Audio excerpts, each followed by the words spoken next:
दोस्तों, मैं शैलेश दलवी आपका स्वागत करता हूं हमारे चैनल फैक्ट्स ऑफ आदिवासी में। आदिवासी लोग दुनिया के सभी क्षेत्रों में रहते हैं और वैश्विक भूमि के लगभग 22% क्षेत्र पर आदिवासी लोगों का स्वामित्व है। कम से कम 370 से 500 मिलियन की संख्या में आदिवासी लोग दुनिया की सांस्कृतिक विविधता के बड़े हिस्से का प्रतिनिधित्व करते हैं।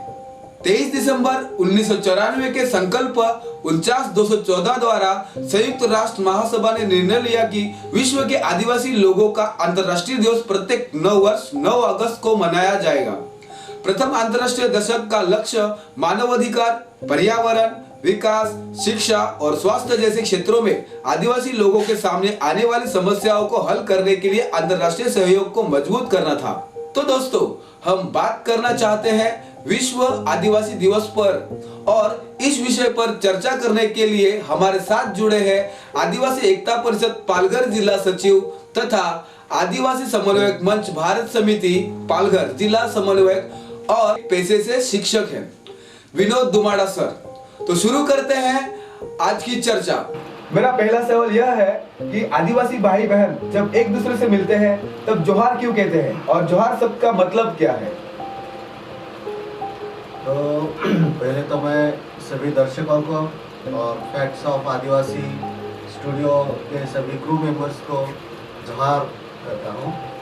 और जैसा कि आपने पूछा है जोहार शब्द का अर्थ क्या है, तो जोहार जो शब्द है ये सभी आदिवासियों का एक दूसरे को जोहार करके अभिवादन करते हैं, और हर समुदाय इसका अलग अलग तरीके से इसका अर्थ बताते हैं। तो जैसे कि मैं ज़्यादा डीप में नहीं जाऊंगा, लेकिन यहाँ पे महाराष्ट्र में जो वारली जनजाति है या फिर यहाँ की कोली मल्हार जनजाति है या फिर कोकना जनजाति है, इन जनजातियों में महाराष्ट्र के इस क्षेत्र में जो जोहार का शब्द का अर्थ बताया जाता है वो उसके बारे में मैं बोलना चाहूँगा कि हमारे यहाँ जो पूर्वज है हमारे या फिर जो बुजुर्ग है वो बताते हैं कि जोहार शब्द की कैसे शुरुआत हुई थी जी। वो कहते हैं कि इस दुनिया की रचना, इस विश्व की रचना महादेव और गंगा गौरी इन दोनों ने की। आदिवासी मानते हैं कि ये हमारे पूर्वज थे, ये हमारे भगवान थे, महादेव और गंगा गौरी। और जब इन्होंने पूरी धरती और पूरा आकाश मंडल जब रचा, सब कुछ बनाया, और यहाँ पेड़ पौधे, प्राणी, जीव जंतु सबकी रचना की, सूर्य, चंद्रमा, इन सभी की रचना की। और रचना करने के बाद उन्होंने सोचा कि चलो देखते हैं, मुआवना करते हैं कि जो हमने रचना की थी वो कैसी बनी है। तो तब महादेव और गंगा गौरी दोनों धरती पे देखने के लिए आ गए कि जो हमने बनाया था वो सुचारू ढंग से चल तो रहा है, कुछ गड़बड़ तो नहीं है। और जब उन्होंने देखा कि जैसा हमने सोचा था बिल्कुल वैसा ही हुआ है, मतलब सब कुछ ठीक ठाक चल रहा है। तो मतलब जो पेड़ है वो बीज से पेड़ का निर्माण हो रहा है, पेड़ के निर्माण के बाद उसको पत्तियां आ रहे हैं, फूल आ रहे हैं, फिर फल आ रहे हैं, फल पक रहे हैं, और पकने के बाद वो जमीन पे उनके बीज गिर रहे हैं, और बीज से फिर से एक नया वृक्ष खड़ा हो रहा है। वो देखते हैं कि जो हमने सोचा था बिल्कुल वैसा है, सब प्रकृति के सभी चक्र है वो सुचारू रूप से काम कर रहे हैं। उन्होंने देखा कि जो सूर्य है तो उसको काम दिया गया था कि आप सुबह निकलेंगे, दुनिया को रोशन करेंगे, शाम को ढल जाएंगे, आपके ढलने के बाद चंद्रमा आ जाएंगे, और ये सभी मतलब ये पूरा साइकिल है, ये सुचारू रूप से चल रहा है। तो महादेव और गंगा गौरी बहुत खुश हुए, और तब महादेव ने ये बताने के लिए कि गंगा गौरी जी देखो, मैं तो बहुत खुश हूँ और ये बहुत अच्छा चल रहा है, सब कुछ अच्छा है। इस अर्थ से महादेव ने, हमारे बुजुर्ग बताते हैं कि महादेव ने गंगा गौरी को जोहार किया। बोलते हैं हमारी भाषा में कि महादेवा ने गंगा गौरी ला जोहार केला। कि महादेव ने पहला जो जौहर था इस दुनिया का, वो महादेव ने, मतलब हमारे मूल पूर्वज ने अपनी जो जीवन चारिणी थी, सहचारिणी थी गंगा गौरी, उसको किया था। तो जौहर का यही अर्थ है कि अच्छा है ना, आपका ठीक से चल रहा है ना, मैं तो ठीक हूँ, मतलब ये जौहर का अर्थ है। तो जौहर लोग बहुत सारे अर्थ बताते हैं, लेकिन हमारे समुदाय में या फिर यहाँ के महाराष्ट्र के पश्चिम क्षेत्र में जो वारली, कोंकणा है, मल्हार कोली जनजाति है, ये लोग और हमारे जो पूर्वज थे और हमारे जो बुजुर्ग हैं जो बताते हैं, उसके हिसाब से तो ये अर्थ बहुत सटीक है जौहर का, कि एक सिंपल सा अर्थ है, मैं आपको अभिवादन करता हूँ, आप कैसे हो। तो फिर से एक बार मैं सभी दर्शकों को और शैलेश जी आपको, पूरे स्टूडियो को फिर से एक बार जौहर करना चाहता हूँ। धन्यवाद सर, आपने जौहर शब्द का अर्थ बड़ी सरलता से समझाया। इससे हमको पता चलता है कि जौहर शब्द का इतिहास क्या है और ये कैसे हमारे सामने आया है। सर, यूएनओ को 9 अगस्त मनाने की क्या जरूरत पड़ी और इसके पीछे उनका मकसद क्या है?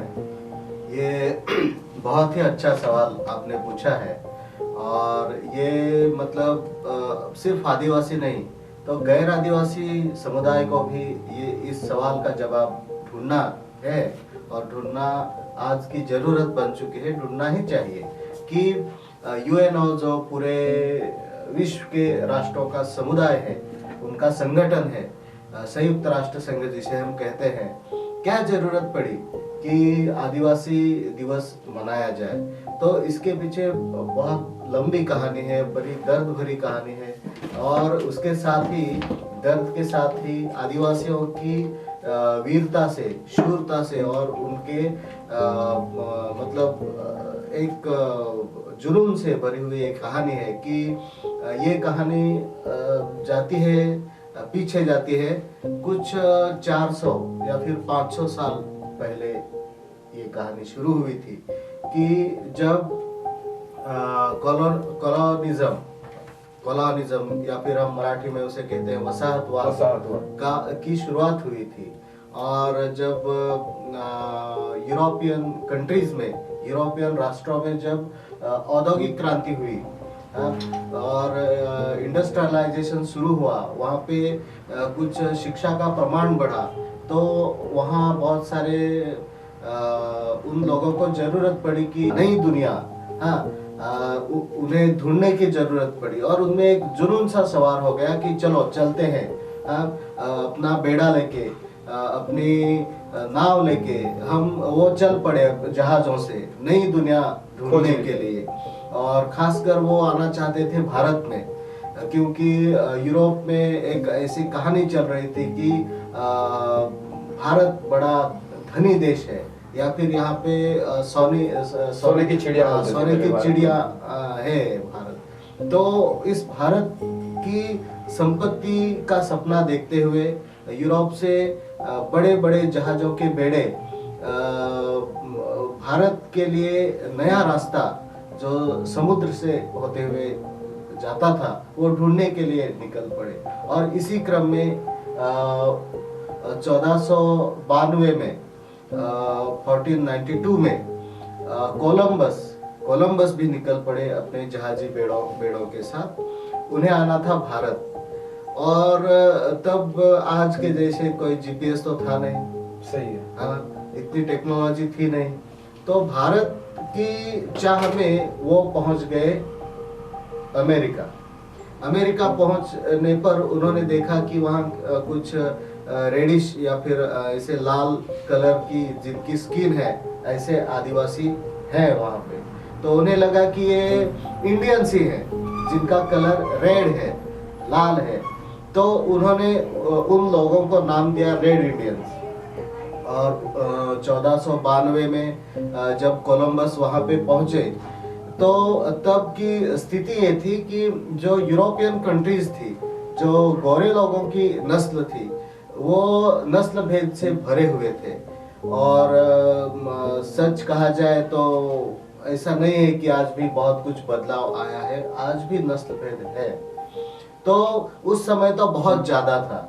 तो कोलंबस और उनके साथियों का कानून था कि आदमी कौन है, उनके विचार थे। वो सोचते थे कि सिर्फ गोरा आदमी ही मनुष्य हो सकता है, बाकी का जो काला हो या फिर ब्राउन कलर का हो वो उन्हें जंगली कहते थे।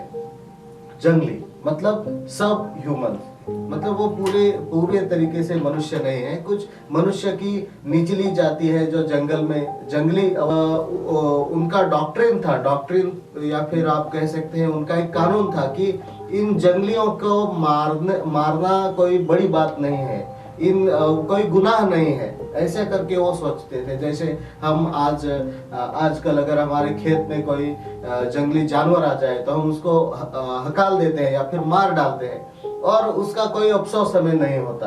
तो उसी तरह से उस समय में ये यूरोपियन लोग सोचा करते थे कि जो जंगली हैं उन्हें वो सैवेजेस कहते थे इंग्लिश में, उन सैवेजेस को मारना कोई गुनाह नहीं है। तो और उन्हें मार के हमें उनकी जमीन, जो हमने नई जमीन खोजी है वो हमें लेनी है, ऐसी उनकी सोच थी। तो कोलंबस और उनके साथियों ने जो यूरोप से आए थे उन्होंने तकरीबन अमेरिका में ये बहुत बड़ा आंकड़ा है, ये बहुत बड़ी संख्या है, उन्होंने 2 करोड़ रेड इंडियंस आदिवासियों को खत्म कर दिया था। 2 करोड़ रेड इंडियंस आदिवासियों की कत्ल करने के बाद उन्होंने पूरे अमेरिका पे कब्जा जमा लिया।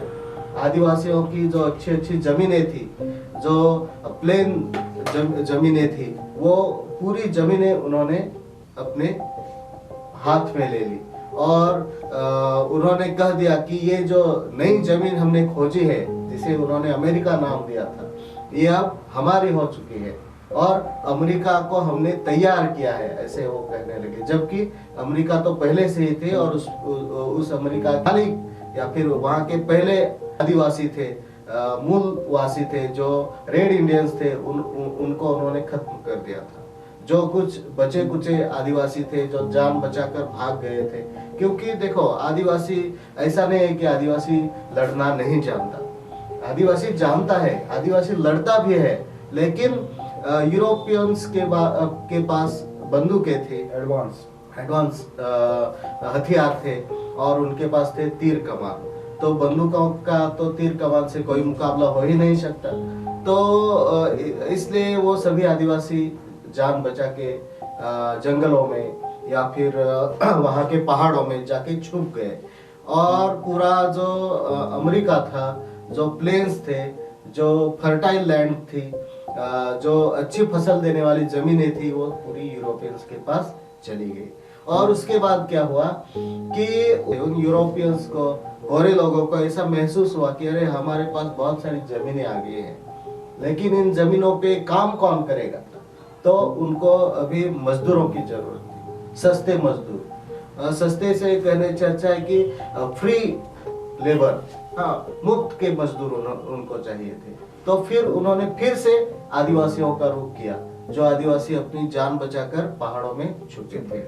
तो उन्होंने बंदूकें लेकर, अपनी सेना लेकर उन पहाड़ों में रेड इंडियंस की जो बस्तियां थी, छुप छुप के जी रहे थे, उन पूरे बस्तियों को उन्होंने घेर डाला। और घेरने के बाद उन्होंने क्या किया कि उन्होंने सोचा कि जो बड़े आदमी हैं, जो आयु में बड़े हैं, वो तो हमारी आज्ञाएं नहीं मानेंगे, वो तो बगावत पे उतर आएंगे। तो हमें तो आज्ञाकारी नौकर चाहिए जो हमसे बगावत ना करे। तो उन्होंने क्या किया कि उन्होंने उन सभी रेड इंडियंस लोगों के बच्चों को उठा लिया, छोटे छोटे बच्चों को उठा लिया। हाँ, जो गोद में दूध पीते बच्चे थे उनको भी अपनी माओ से खींच लिया और उन सभी आदिवासी बच्चों को उन्होंने सुधार गृह में रख दिया।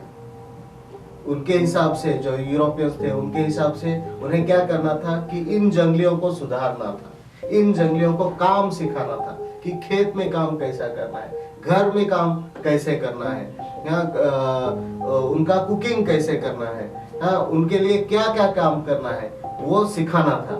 तो उन्होंने उन आदिवासियों के लिए सुधार गृह जैसे स्कूल खोले, उनको उन्होंने नाम दिया कॉन्वेंट।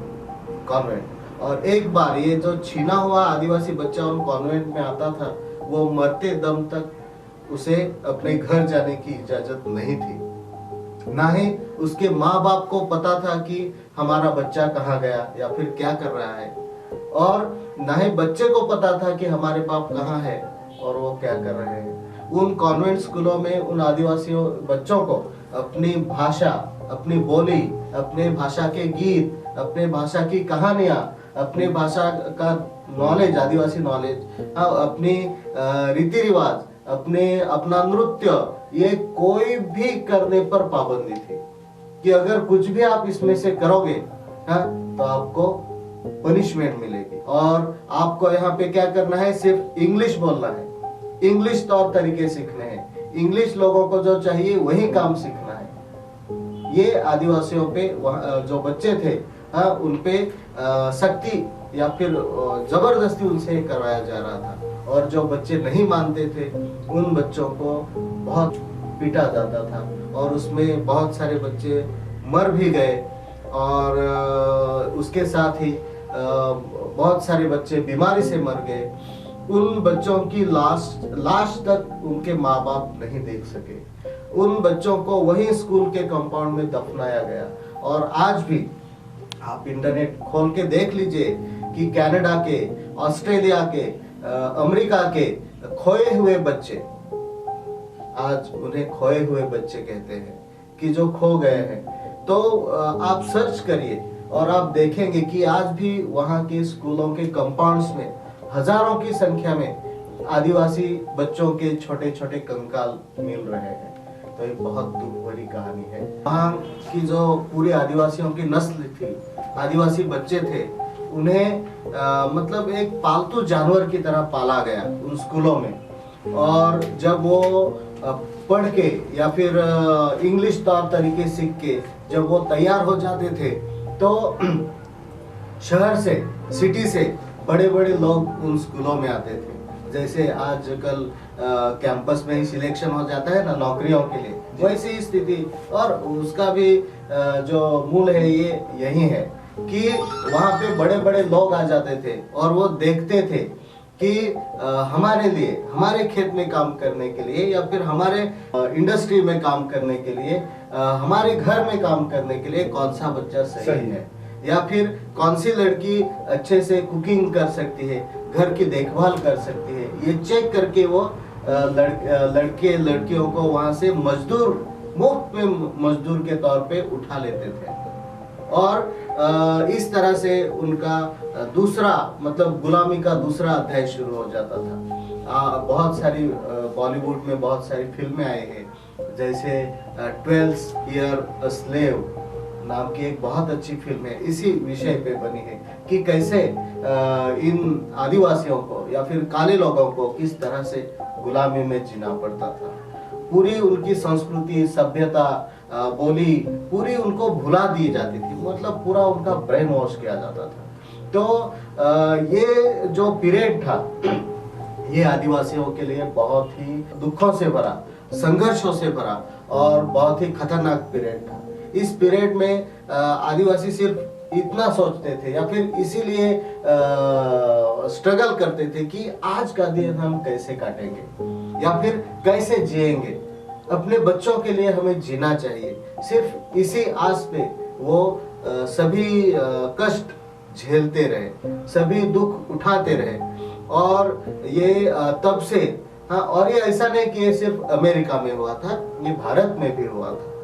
भारत में भी हुआ था कि आर्यों के या फिर मुगलों के या फिर अंग्रेजों के आने से पहले यहाँ की पूर्ण भूमि पर आदिवासियों का कब्जा था। ये आदिवासियों की भूमि है, ये इंडिया है। इंडिया के शब्द में ही है कि इंडिया, हाँ, इंडिजिनियस, मूल, ये मूल वासियों का, आदिवासियों का देश है। लेकिन जब बाहर से लोग आए तो हमें जंगलों में भागना पड़ा, उनके अत्याचारों से बचने के लिए हमें जंगलों में भागना पड़ा। हाँ, और फिर अंग्रेज काल में जमींदारी सिस्टम भी आई और हमारी पूरी जमीनें साहूकारों को सौंप दी गई। जो बड़े पैसे वाले थे बाहर से आए थे और उनके खेतों में हमारे पूर्वजों ने भी, जो अभी हम हमारे बाप तो नहीं कह सकते, लेकिन हमारे दादाजी थे, हमारे आपके भी और हमारे भी, उन्होंने गुलामी की है, उनको भी गुलामी का एहसास हुआ है। तो ऐसा नहीं है कि अब बहुत पुरानी बात है, और ये चलता आया 1492 से लेके ये पूरा अत्याचार का मामला चलता आया 100 साल, 200 साल, 300, 400 साल तक ये पूरा चलता रहा। इस दौरान इन 400 या 500 सालों में आदिवासियों ने बहुत स्ट्रगल करके अपनी लाइफ बचाने के लिए, अपनी जिंदगियां बचाने के लिए बहुत स्ट्रगल किया। उसके बाद क्या हुआ, 1940 में 1940 में शुरू हुआ दूसरा विश्व युद्ध। दूसरे विश्व युद्ध में हम सभी को पता है पूरी दुनिया इस युद्ध की चपेट में आ गई, और इस युद्ध की वजह से बहुत सारी हानि हुई, मनुष्य की हानि होगी, जीवित की हानि हुई, संपत्ति की, करोड़ों रुपए के संपत्ति की हानि हुई। और उसके बाद ये फिर भी ये युद्ध कुछ खत्म नहीं हो रहा था। तो जैसे कि मैंने पहले कहा कि जो पहले वाले अमेरिकन्स थे और आज के भी, सिर्फ अमेरिकन्स नहीं, जो भी खुद को बड़ा मानते हैं, बड़ी नस्ल का मानते हैं, सभी लोगों की हाँ ये मानसिकता है, उन्हें दूसरों की जिंदगी की कीमत नहीं समझती, और पूरे दुनिया में यही चल रहा है। तो इस अमेरिका में ये युद्ध खत्म करने के लिए हम सभी को पता है क्या किया, उन्होंने एटॉम बॉम्ब डाले जापान पे, और हिरोशिमा और नागासाकी पे एटॉम बॉम्ब डाले। उन्हें पता था क्या होने वाला है। हो सकता था कि इससे भी कोई अच्छा तरीका हो सकता था युद्ध खत्म करने का, बातचीत का तरीका हो सकता था, कुछ और भी तरीके हो सकते थे, लेकिन उन्होंने सीधा जिंदगियों की मतलब बलि चढ़ा दी, और पूरा नागासाकी और पूरा हिरोशिमा पूरा राख हो गई उनकी। और उसके बाद पूरे दुनिया ने देखा कि युद्ध कितना खतरनाक होता है और युद्ध क्या हो सकता है। जो एटम बम था वो अब ओपन हो चुके थे, सभी को पता चल चुका था कि ऐसे बॉम्ब्स हैं, ऐसे खतरनाक बॉम्ब्स हैं। फिर दुनिया सोचने लगी कि अभी तो हर देश ये एटम बम बनाने में लग जाएगा, और ऐसे ही युद्ध चलता रहा तो इस धरती पर कोई बचने वाला नहीं है, सब खत्म हो जाएगा, कोई आदमी नहीं बचेगा, जीने के लिए यहाँ कुछ भी नहीं होगा, क्योंकि आने वाले सालों में हर देश एटम बम लेके बैठ जाएगा। तो तब ये जो बड़ी कंट्रीज थी, अमेरिका थी, इंग्लैंड था, ब्रिटेन, फ्रांस था, इन लोगों ने सोचा कि अब हमें, आज तक हम क्या सोचते आए, दूसरों को मारना है या फिर युद्ध में मरना है, मारने मरने की बातें होती थी। तो अब इन कंट्रीज ने क्या किया कि अभी हमें जीने के बारे में सोचना चाहिए। इस तरीके से यूनाइटेड नेशंस की स्थापना हुई, संयुक्त राष्ट्र संघ की स्थापना हुई। सभी देशों ने एक मंच पर बैठ के सोचना शुरू किया कि अभी हमें मनुष्य के लिए जीने के अधिकारों की बात करनी चाहिए, आदमी को जीने के लिए और अच्छे से जीने के लिए, मानव को जीने की एक प्रतिष्ठा मिलनी चाहिए। तो उसके लिए उन्होंने कानून या फिर प्रावधान बनाने शुरू कर दिए। और लेकिन अब भी उनके दिमाग में क्या था, संयुक्त राष्ट्र के और जो बड़े गोरे लोग थे, गोरे कंट्रीज के थे, उनके दिमाग में क्या था कि मैन, आदमी कौन है। और अब भी उनके दिमाग में यही बैठा था कि आदमी तो वो है जो गोरा है। या फिर हमारे भारत जैसे देशों में क्या सोचती कि आदमी वो है जो जाति से ऊंचा हो, बाकी तो सब ह्यूमंस थे। भारत में शूद्र कहा जाता था, अति शूद्र कहा जाता था, और हम आदिवासी तो मतलब हम तो जाति व्यवस्था में नहीं आते थे।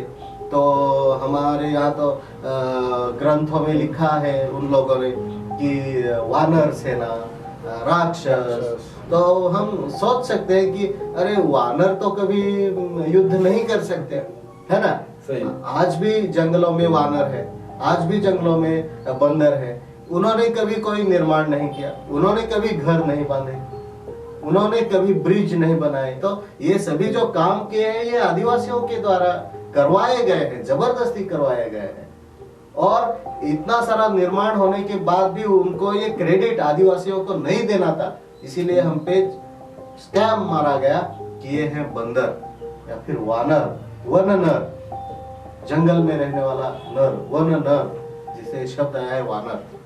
तो ये अत्याचार हमारे ऊपर भी हुए हैं और संयुक्त राष्ट्र संघ में भी ये विचारधारा चली आई थी कि आदमी कौन है जो जात से ऊंचा है। यूरोपियन राष्ट्र सोचते थे आदमी कौन है तो जो वर्ण से गोरा है, जो व्हाइट है। और इसलिए उस संयुक्त राष्ट्र संघ में आदिवासियों का तो मुद्दा आता ही नहीं था। जब ये अमेरिका और दुनिया के आदिवासियों को पता चला कि संयुक्त राष्ट्र संघ नाम का कोई संगठन बना है, तो 1945 से और उससे पहले भी आदिवासियों ने इस यूनाइटेड नेशंस में गुहार लगानी शुरू कर दी। उन्होंने आंदोलन शुरू किया, खासकर अमेरिका में ये बहुत चला कि अब हम भी मानव हैं, हम भी आदमी हैं, हमें भी अधिकार मिलने चाहिए। जैसे आप प्रतिष्ठा से जीने की सोच रहे हैं, हमें भी वो प्रतिष्ठा चाहिए। तो हर बार ये रेड इंडियंस खास करके और दुनिया के और भी आदिवासी ये खत लिखते थे यूनो को, यूनाइटेड नेशंस को, कि हमें भी अधिकार चाहिए, हमें भी अधिकार चाहिए, हमें भी रिकॉग्नाइज करिए, हमें भी कोई अधिकार देने चाहिए आपको, हम भी आदमी हैं। हाँ, जैसे हमारे यहाँ लोकल भाषा में एक स्लोगन है कि मराठी में कि आदिवासी माणूस आहे, आदिवासी जनावर ना है, आदिवासी माणूस है। मतलब आदिवासी कोई जानवर नहीं है, आदिवासी भी मनुष्य है और मनुष्य के अधिकार हमें भी चाहिए। लेकिन हर बार आदिवासियों का जो खत था वो कहीं पे डस्टबिन में चला जाता था। उस यूनो में, संयुक्त राष्ट्र संघ में किसी को नहीं लगता था कि इनके बारे में भी कुछ सोचना सोचना चाहिए, क्योंकि वो तो सभी आदमियों के बारे में सोचने के लिए बैठे थे।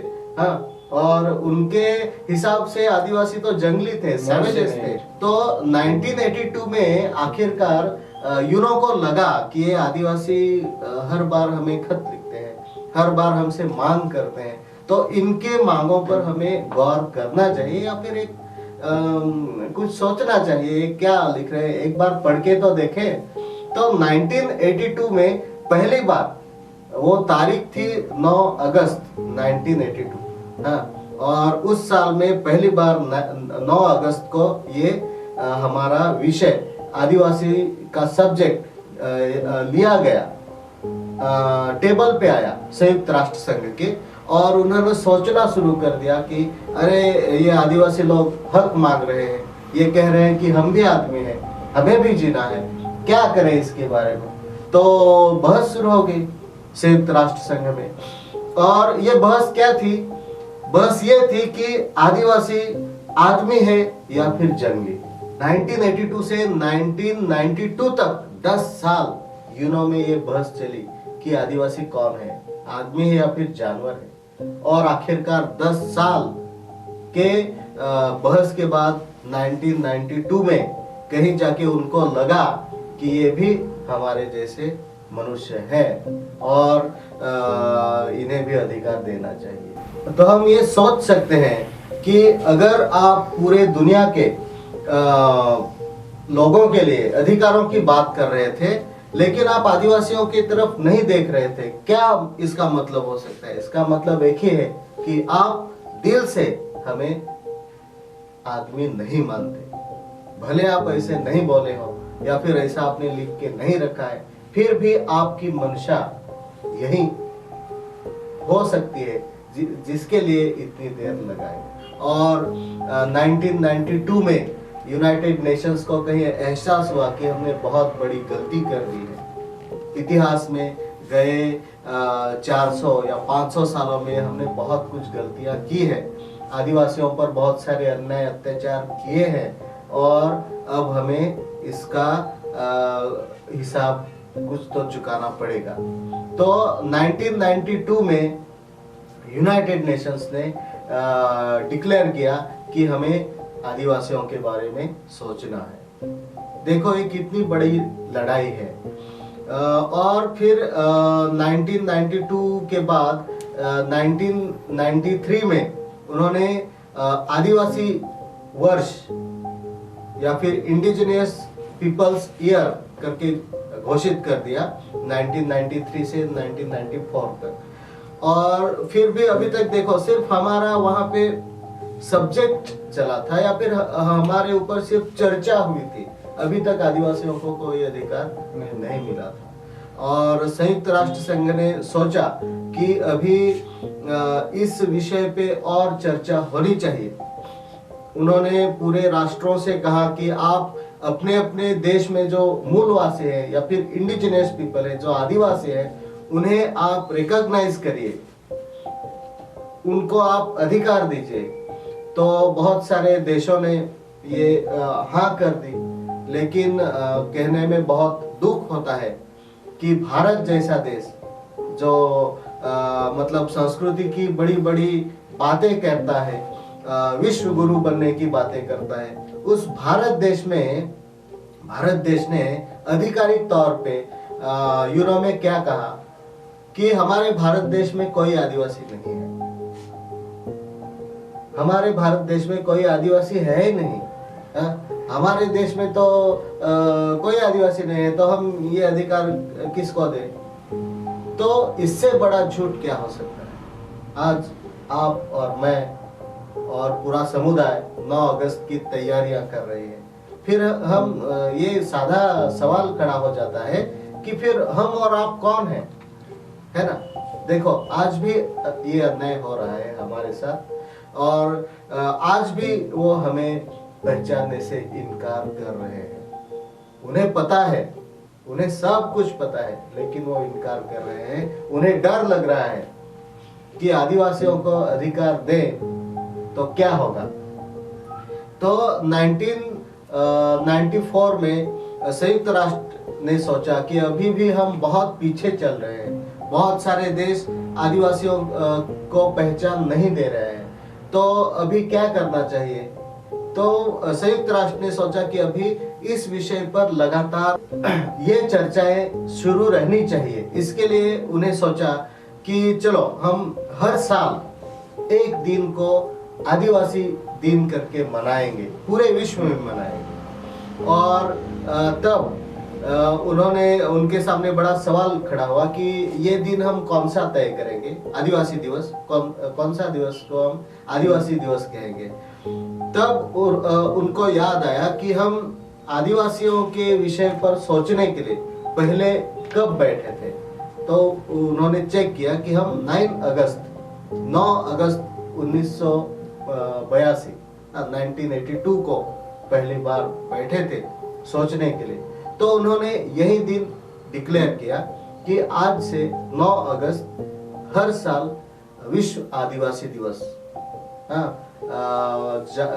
दुनिया के आदिवासी या फिर मूलवासी या फिर हम कह सकते हैं इंडिजिनियस पीपल्स का ये दिन होगा। और ये क्यों होगा, तो इस पे हमें चर्चा करते रहना चाहिए। हम आदिवासियों को अधिकार देने के बारे में अभी भी बहुत पिछड़ रहे हैं। पूरी दुनिया पिछड़ गई है आदिवासियों को अधिकार देने में। तो कहीं पे हमें लेवल पे आना है, इसलिए ये आदिवासी दिवस हर साल हम मनाते हैं। जो आपका सवाल था कि आदिवासी दिवस क्यों मनाते हैं, इसके पीछे पार्श्वभूमि क्या है, तो ये उसकी इतिहास है कि 1994 में आदिवासी दिवस शुरू भी हुआ, फिर भी आदिवासियों के अधिकारों की बात कोई नहीं कर रहा था। तो आदिवासियों ने फिर से आंदोलन शुरू कर दिए, फिर से खत लिखने शुरू कर दिए यूनाइटेड नेशंस को, हर राष्ट्र में, कि देखो आपने कह तो दिया कि आदिवासी आदमी है और इन्हें भी अधिकार देने चाहिए। तो आदिवासियों ने क्या कह दिया कि देखो भाई, हम इंसान हैं और हम सिर्फ इंसान नहीं हैं, हम यहाँ के पहले इंसान हैं। जब आप कॉलोनियर्स या फिर जो बाहर से आए हुए लोग हैं, आक्रमणकारी लोग हैं, आपके आने से पहले हम यहाँ पे थे, इस जमीन पे थे। हमारा अधिकार आपसे पहला है, हम यहाँ के पहले इंसान, तो हमारे अधिकार भी पहले होने चाहिए। और इसके लिए अगले 10 साल तक आदिवासियों ने फिर से संघर्ष किया। तब जाके 2004 13 सितंबर 2004 को संयुक्त राष्ट्र संघ ने आदिवासियों के अधिकारों का एक डिक्लेरेशन जाहिर किया, जिसे UNDRIP कहते हैं, United Nations declaration of indigenous people. उन्होंने घोषणा पत्र किया कि जहां भी आदिवासी हैं तो उस देश को, उस राष्ट्र को, आदिवासियों को ये अधिकार देने हैं, जिसमें सबसे पहला अधिकार था कि सेल्फ डिक्लेरेशन। शुरू में यूनाइटेड नेशंस ने जो राष्ट्र थे, दुनिया के राष्ट्र थे, उनसे उम्मीद की थी कि आप बताइए कि आपके यहाँ कौन आदिवासी है, किसको अधिकार देने हैं। लेकिन राष्ट्रों ने कुछ अच्छा रिस्पांस नहीं दिया।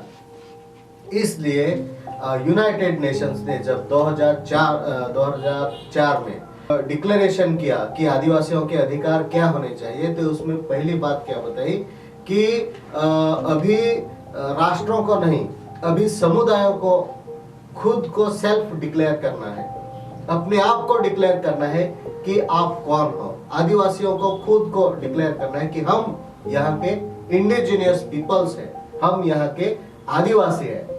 और फिर संयुक्त राष्ट्र चेक करेगा कि जो इंडिजिनियस पीपल की संज्ञा है उसमें या फिर पैरामीटर्स है, उसमें ये समुदाय बैठता है या फिर नहीं बैठता है।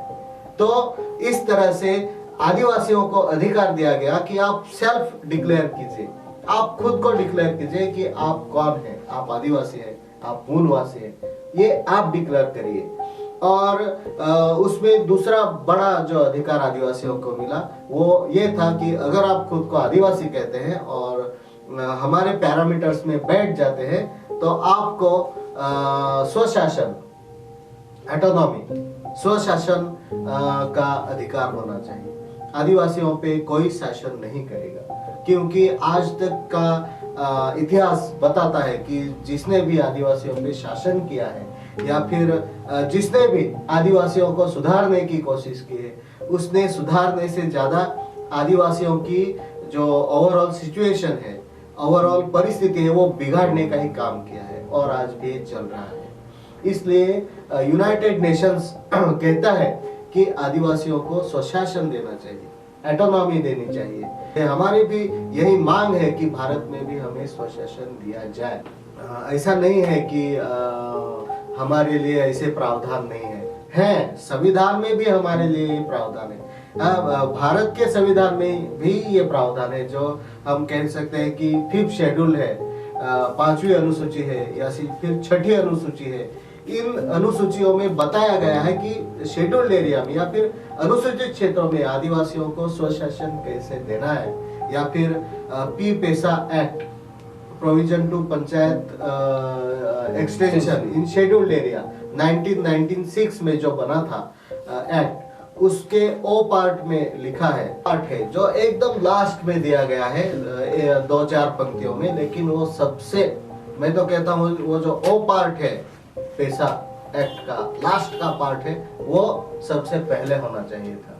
पार्ट में ये स्पष्ट लिखा है कि जब आप 5th शेड्यूल में या फिर अनुसूचित क्षेत्र में, आदिवासी क्षेत्र में जब आप प्रशासन व्यवस्था की बात करेंगे, प्रशासन व्यवस्था बनाने की सोचेंगे, तो आपको 5th शेड्यूल में कौन सा मॉडल लागू करना है या फिर क्या करना है। तो जो 6th शेड्यूल में, भारतीय संविधान के 6th शेड्यूल या फिर 6ठी अनुसूची में जो नॉर्थ ईस्ट में है, आसाम, नागालैंड, मिजोरम, वहां पे जो सिस्टम है, जो आदिवासियों को खुद के कानून, खुद की व्यवस्था निर्धारित करने की जो प्रोविजन किया है, स्वशासन का प्रोविजन किया है, या फिर वहां पे डिस्ट्रिक्ट में आदिवासियों का एडवाइजरी काउंसिल होता है, जैसे कि हमारे यहाँ पे जिला परिषद होती है या फिर पंचायत होती है, वैसे ही वहाँ पे आदिवासियों की काउंसिल होती है जो कलेक्टर को सलाह देती है कि आदिवासियों पे कैसे काम करना है। तो ये पेशा कानून में ओ पार्ट में लिखा है कि आदिवासियों को स्वशासन देना है। लेकिन ये सब तो कागजी बातें हैं, ये सब तो कागज पे लिख के रखा है, अभी उसका कोई इम्प्लीमेंटेशन नहीं हुआ है। और हम जब से डिक्लेरेशन आया है और उससे पहले भी हम यहाँ के भारत के आदिवासी और दुनिया के आदिवासी इस मांग को लेके रास्तों पे उतर आए हैं और बहुत सारा संघर्ष चल रहा है कि हमें स्वशासन दीजिए। हमें कोई बहुत बड़ी अपेक्षाएं नहीं है, हम सिर्फ जीना चाहते हैं हमारे तरीके से। हमें स्वशासन क्यों चाहिए? आपको तंग करने के लिए नहीं चाहिए। हमें स्वशासन इसलिए चाहिए ताकि हम अपने तरीके से जी सके। हमें तो हल चलाना है, खुद अपनी सब्जियां, अपना अनाज उगाना है। हमारे जंगलों को और अच्छी तरह से हमें संजोना है। हमारे जंगलों में मुक्त हमें रहना है। हमें किसी से कोई देना नहीं है, हम किसी को तंग नहीं करना चाहते। आप भी हमें मत तंग करिए। तो यूनाइटेड नेशंस ने जो डिक्लेरेशन किया आदिवासियों के अधिकारों पर, इसका ये बहुत बड़ा हिस्सा है कि उन आदिवासियों को स्वशासन दिया जाए। और उससे भी आगे जाके जो ILO है, इंटरनेशनल लॉ ऑर्गेनाइजेशन है, उस इंटरनेशनल लॉ ऑर्गेनाइजेशन ने भी एक डिक्लेरेशन किया है कि अगर आपके इंडस्ट्री में या फिर आपके एरिया में आदिवासी लेबर है तो उनके साथ आपको कैसा व्यवहार करना है। जो कलम है वो बात करता है कि आदिवासियों से आपको किस तरह से पेश आना है, या फिर आदिवासी कौन है, हाँ ट्राइबल्स कौन है, ये ILO का 169 डिक्लेयर करता है। तो वो भी हमें देखना चाहिए, दुनिया को देखना चाहिए, और ये आज की जरूरत है। अगर आप सोचते हैं, जैसे भारत में कहते हैं कि वसुधैव कुटुंबकम, मतलब पूरी दुनिया एक कुटुंब है, तो फिर उस कुटुंब में हम कहाँ हैं? हमें बताइए, हम कहाँ हैं? क्या हम आपके कुटुंब का हिस्सा नहीं है? और अगर हिस्सा है तो उस हमारे अधिकार कहाँ है? कुटुंब में सबको समान अधिकार होने चाहिए, हमारे अधिकार कहाँ है? हमें आप हिस्सा क्यों नहीं मान रहे? तो इस बात पे अभी दुनिया को गौर करना चाहिए। और आज जो हम ये 9 अगस्त विश्व आदिवासी दिवस मनाने जा रहे हैं, ये जैसे इस पूरी कहानी से आपको पता चला होगा कि ये कोई खुशी का दिन नहीं है, ये कोई मौज मजा करने का दिन नहीं है। ये दिन बड़ी मुश्किल से, बड़ी मिन्नतों के बाद, और हमारे पूर्वजों ने बहुत लड़ाइयाँ लड़ी है, बहुत सारा खून बहा है हमारे लोगों का, हमने तो नहीं किसी का बहाया, और बड़ी मुश्किल से ये दिन मिला है। और ये मुश्किल आप तक पहुंचे, हमारी बात आप तक पहुंचे, हमारा दर्द आपको महसूस हो, इसलिए हम ये 9 अगस्त मना रहे हैं। तो हम ये सीधे तौर पे कहते हैं कि 9 अगस्त मनाते हुए हम खुश नहीं हैं। We are not satisfied. हम खुश नहीं हैं, हम इस व्यवस्था से खुश नहीं हैं, हम उन अधिकारों से खुश नहीं हैं जो आपने हमें नहीं दिए अब तक। तो अभी ये हमें सोचना है कि आदिवासी दिवस कोई सिर्फ नाचने गाने का या फिर त्योहार जैसा मनाने वाली ये कोई चीज नहीं है। ये एक संघर्ष का हिस्सा है, जो संघर्ष अभी चलेगा और चलेगा, क्योंकि अभी तो पहले 400 या 500 साल तो हमने सिर्फ मतलब जिंदा रहने के लिए लड़ाई की कि कैसे हम जिंदा रहेंगे। पीछे से हमारे जो लैंड लॉर्ड्स थे वो हम पे वार करते थे काम करवाने के लिए। पेट में भूख थी, दर्द था, भूख का दर्द, और दिल में बच्चों के लिए सोच थी कि हमें बच्चों के लिए, अगली पीढ़ी के लिए जैसे भी हो जीना है तो 400 या 500 साल तो हमने ऐसे ही काट दिए। फिर सेकेंड वर्ल्ड वॉर के बाद, दूसरे महायुद्ध के बाद और 40 साल हमने काट दिए। 40 साल के बाद, इस 40 साल के बाद और 10 साल यूनाइटेड नेशंस ने ले लिए, इसलिए कि आदिवासियों को कैसे रिकॉग्नाइज करने के लिए करना है, इस बात पर वो चर्चा करते रहे। और उस 10 साल के बाद और 10 साल ले लिए उन्होंने कि अब आदिवासियों को रिकॉग्नाइज किया है तो उनको क्या अधिकार होने चाहिए। 1994 से लेके 2004 तक और 10 साल लिए। और अभी ये जो पूरे अधिकार आए हैं, ये तो सिर्फ किताबों की बातें हैं, सिर्फ कागजों में लिखा है, यूनाइटेड नेशंस के डिक्लेरेशन में लिखा है, लेकिन हमारा भारत देश है वो तो मानने के लिए तैयार नहीं है। भारतीय संविधान की 5वीं अनुसूची या फिर 6ठी अनुसूची, ये सिर्फ कागजों में है। अभी भी जो संविधान में है उसका कानून के रूप में इम्प्लीमेंटेशन करना बाकी है। तो अभी तो और लड़ाई चलेगी। 400 साल गए, फिर 40 साल गए, फिर 10 साल गए और 10 साल लड़ाई चली, और अभी ये जो अंतिम लड़ाई है, इम्प्लीमेंटेशन की लड़ाई है, ये हमें लड़नी है। तो हम सभी युवाओं को और सभी आदिवासियों को और जो पूरे विचार करने वाले लोग हैं और पूरा जो समुदाय है, देश है, राष्ट्र है, उन्हें ये सोचना है कि अभी लड़ाई बाकी है। अभी तो लड़ाई शुरू हुई है, इम्प्लीमेंटेशन की लड़ाई हमें लड़नी है। हमारे पूर्वजों ने हमारे अस्तित्व की लड़ाई लड़ी, हम भी लड़ रहे हैं, और 9 अगस्त तक हम आके पहुंच गए हैं। हमारे लिए आदिवासियों के अधिकारों पर चर्चा करने के लिए हमें अब एक हमारा मतलब हमारे हक का दिन मिल गया है, 9 अगस्त। ये सिर्फ चर्चा करने के लिए मिला है, लड़ने के लिए मिला है। अभी 9 अगस्त आया, उसकी छुट्टी मिल गई, अभी तो नहीं मिल रही है, लेकिन ऐसा नहीं सोचना है कि अब बहुत कुछ मिल गया। अभी तो बाकी है, इम्प्लीमेंटेशन बाकी है। तो ये इम्प्लीमेंटेशन की लड़ाई, ये अमल करने की लड़ाई अभी हम इस पीढ़ी को, इस नस्ल को लड़नी है, हमें लड़नी है। और 9 अगस्त जब हम मनाते हैं तो हमें ये दिमाग में रखना है, हमें ये दिल में रखना है कि ये लड़ाई है, ये कोई उत्सव नहीं है। बहुत सारे लोग मैसेज करते हैं कि हमारा त्योहार आ रहा है। अरे कैसा त्योहार, कैसा त्योहार? त्योहार हम कब मनाते हैं? जिस दिन कुछ अच्छा हुआ हो, किसी का जन्म हुआ हो, या फिर किसी ने किसी पे विजय प्राप्त की है।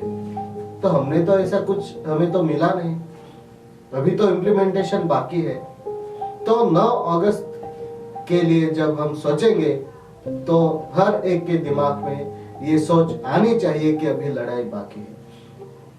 9 अगस्त त्योहार के रूप में तब बनेगा जब 5वीं अनुसूची, 6ठी अनुसूची पूरी तरह से आदिवासियों के लिए इम्प्लीमेंट हो जाएगी।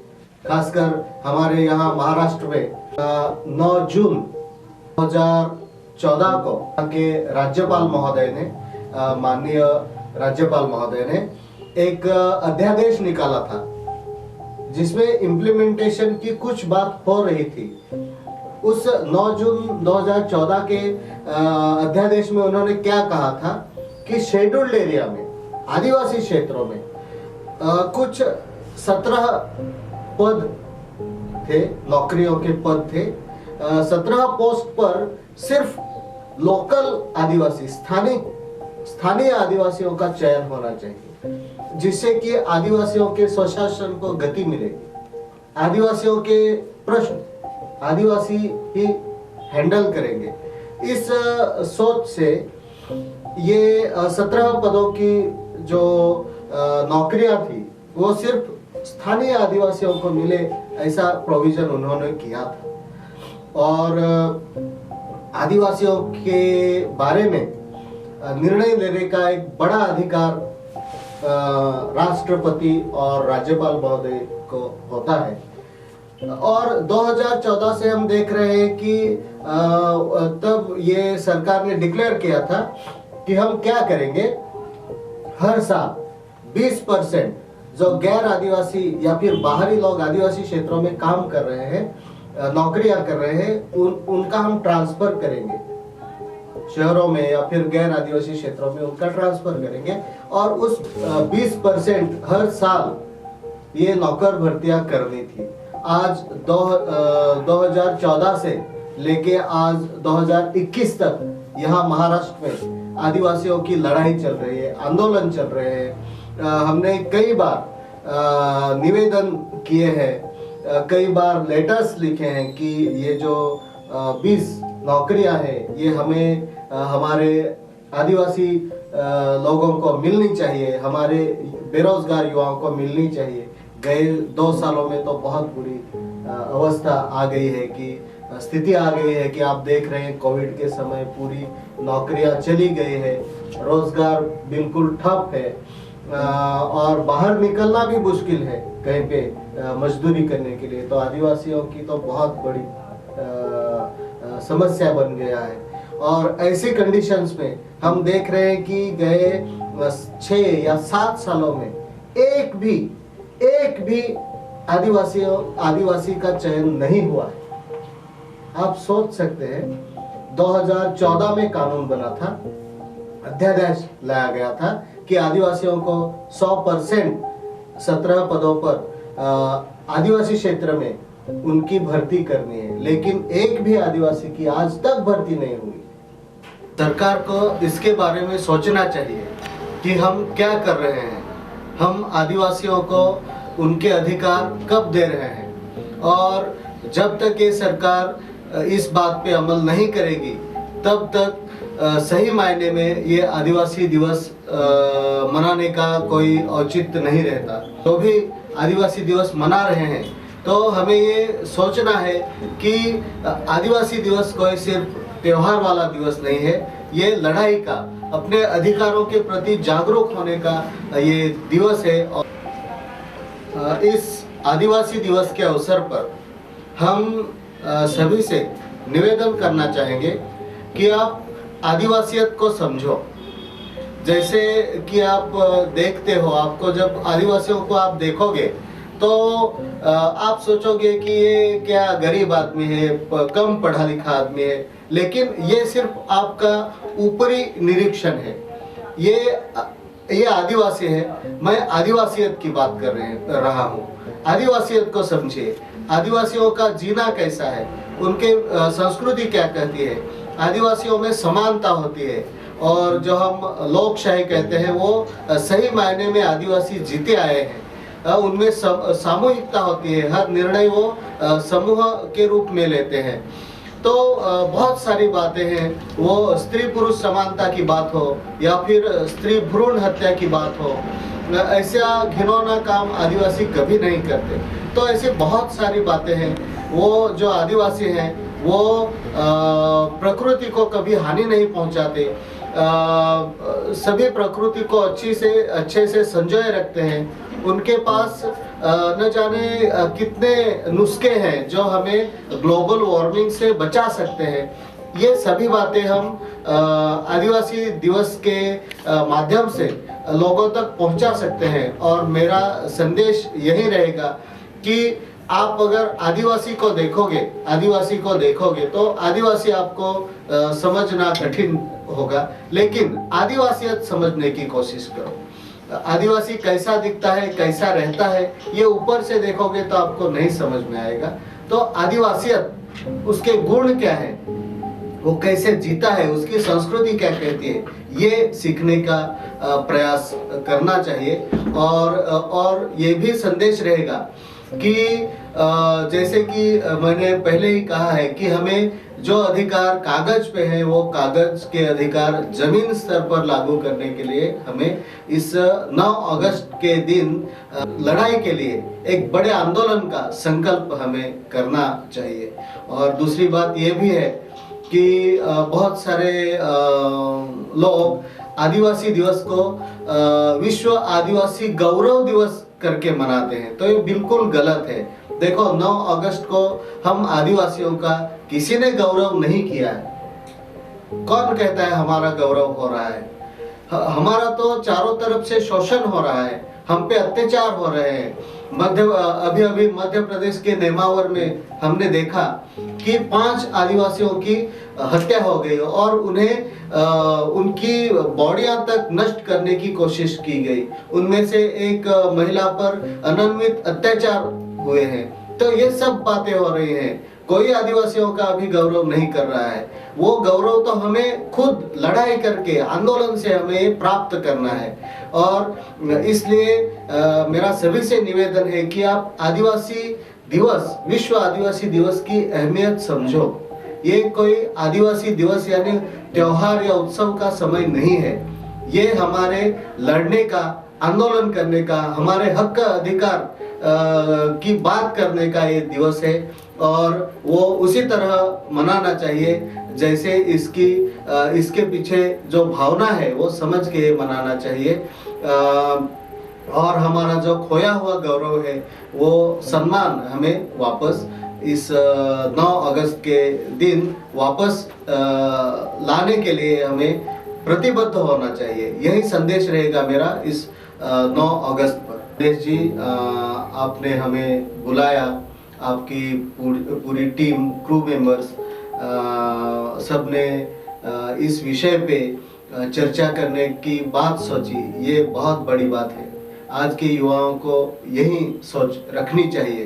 तो मैं आप सभी फैक्ट्स ऑफ आदिवासी स्टूडियो का, उसके क्रू मेंबर्स का, टेक्नीशियंस का, सबका बहुत बहुत धन्यवाद प्रकट करता हूँ।